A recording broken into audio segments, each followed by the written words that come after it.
Well, Christmas is over, New Year's is upon us, and 2020 is a wrap. What does that mean for next year? I don't know.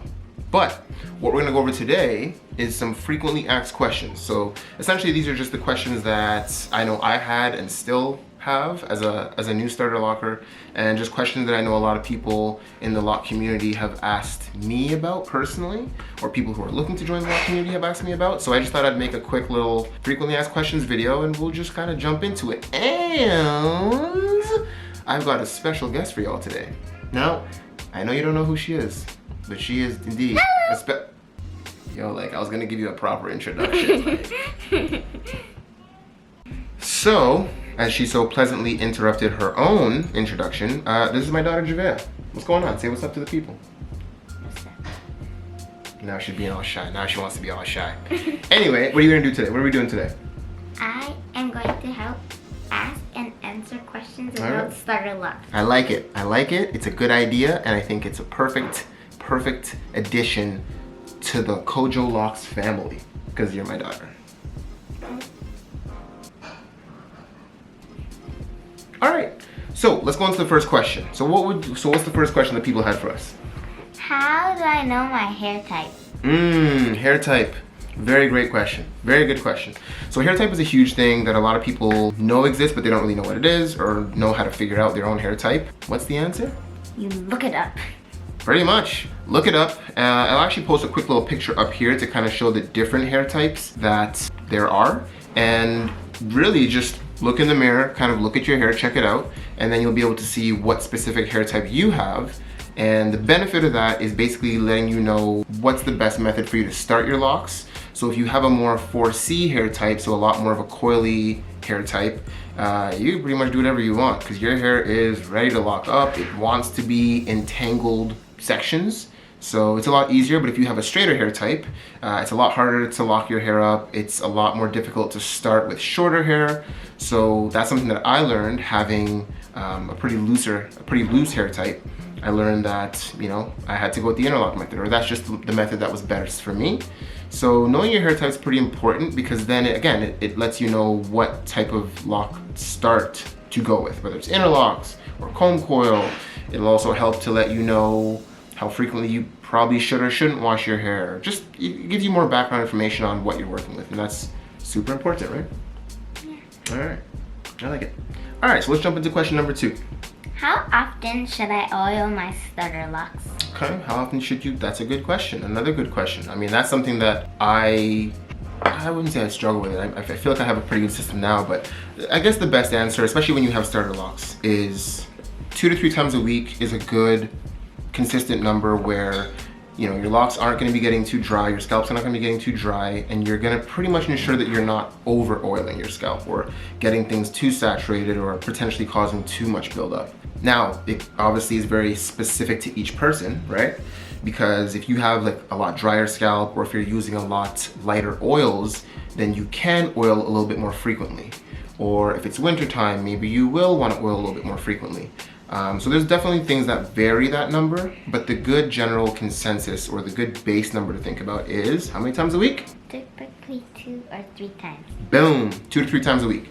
So that's kind of my generically basic answer. Now that I'm almost 3 months locked and it's wintertime up here, I'm oiling 3 to 4 times a week. No, that's not true. I oil 3 times a week, but then pretty much every day I'll put a little bit of rose water in the morning just to kind of moisturize my hair, just to kind of add a little bit of life into it. 2 to 3 times a week is a good number. If I was to say take home message, 2 to 3 times a week, you're good to go. All right, so we're jumping into question number 3. What do the people got for us? How can I wash my starter locks if I need to? Good question. So yeah, I mean, obviously as a starter locker, you are probably not washing your hair often. A lot of people, if not most starter lockers, try to go a full month without washing. Usually if you're started with the comb coil method or the curl sponge method, you know, if you started with the interlock method, you can wash a little bit more frequently, of course, which is the freedom of that method. But for typical comb coilers, curl spongers, you're trying to go as long as you can without washing. In my previous videos, I've discussed how there are certain instances where if you're getting a lot of buildup or if you're experiencing a lot of itching where you realize that you definitely need to wash your hair, then there is a way to do that. And what you want to do is get a stocking cap, like a do-rag. I'll actually just input a picture up here so you kind of see what a stocking cap looks like and kind of how it sits on the head. But what you want to do is you put that stocking cap over your hair, and what that's going to help to do is compress the hair, right? So it's going to keep all those parted sections together. It's going to keep it away from the water, making it go all crazy and whatnot. And then you just gently wash and try to get through those parted sections as you're washing your hair. But at the very least, you'll get to, get some fresh nutrients in the hair from the washing. And that's probably your best way to wash as a starter locker, is just using that stocking cap method. Another method would just be using very gentle stream of water to moisturize the hair, wet the hair. Then go in very gently, specifically through those parted sections, right? And then just gently using water and rinsing out that shampoo. Anytime you wash your hair, it's definitely going to add frizzing. Don't panic, it's not a huge deal. It's not something to be super alarmed or concerned with, because one of the benefits actually of washing your hair is as the hair gets frizzier or more poofy, it's gonna obviously dry after that. And when it dries, it gets a little bit more condensed and a little bit tighter. So there is a benefit to it.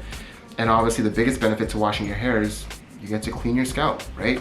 So a clean scalp, just like a plant, clean soil is gonna lead to clean plants, right? Right? Yeah. So that's why we want to make sure we try to keep our head as clean as possible, and that's probably the best way to do it as a starter locker. But again, try not to wash as often. Try not to wash, only really wash when you need to wash, right? Sounds good? Yeah. All right, so 3 down, we got 2 to go. So what's the next question?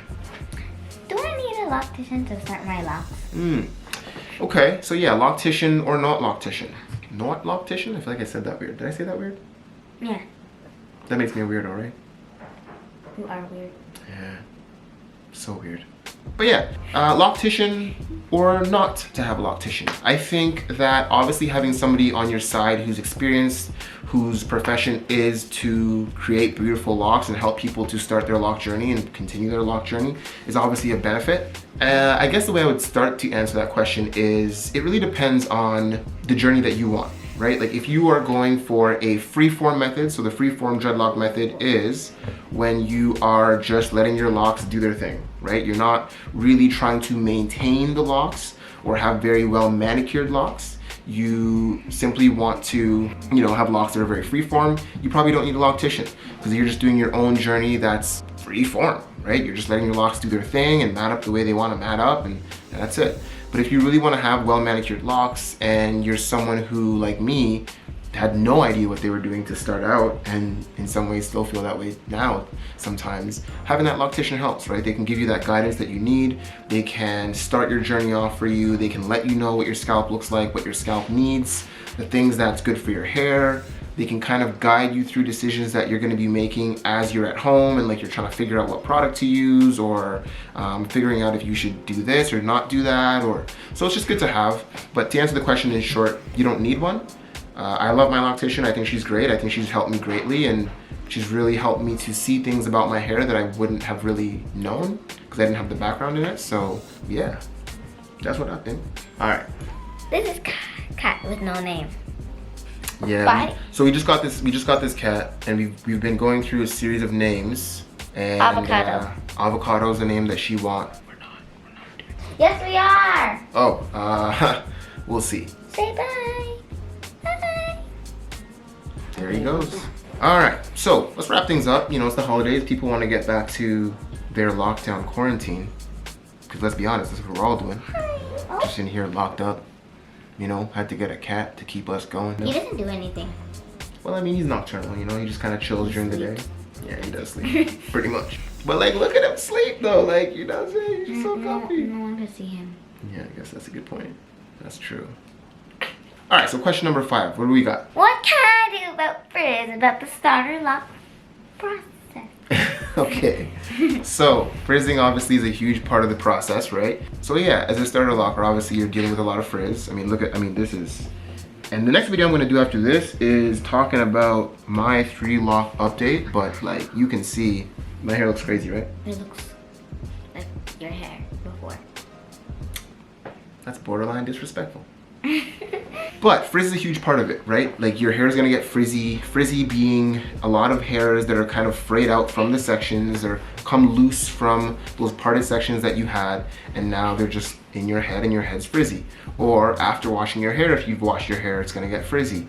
So that's just a part of the process. Or between retwists, your hair is gonna get frizzy, right? As your new growth is growing in underneath your locks, it's a lot of frizz is gonna go on. So things that you can do to help to mitigate the frizz. I wouldn't say there's anything you can do to prevent it completely because it's a part of the process. And I would just say what you could do is kind of own it. And that's just a part of the journey. But there are some things you can do, like using a crochet hook and going into your locks. You know what? I don't even want to really get into that. I feel like I should tell the people about crochet hooking when I show them.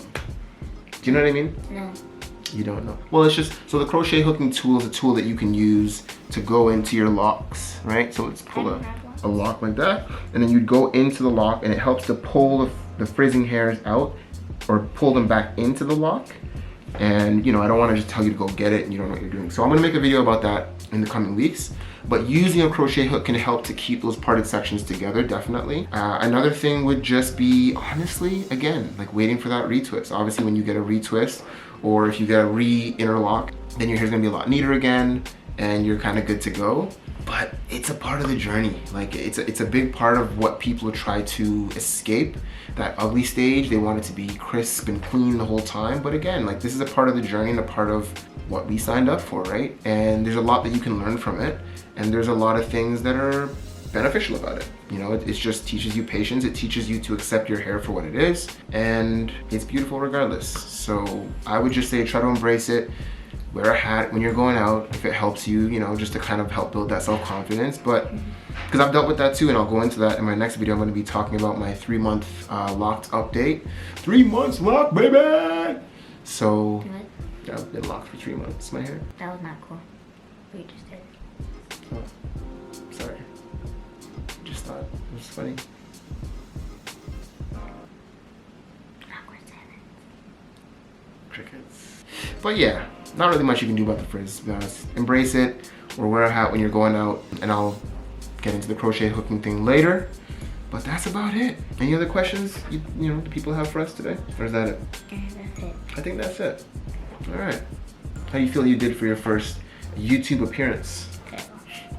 Terrible. I think you did all right. You know, you did all right. You were a helpful component to this video, and the people are grateful. You think you did terrible? Yeah. I disagree. All right, so we wanted to keep it short and sweet today. We're gonna get back to chilling with the fam. It's been a nice holiday season, and yeah, we should sign out. Anything you want to say to the people before we deuces? Goodbye. There you have it. Peace.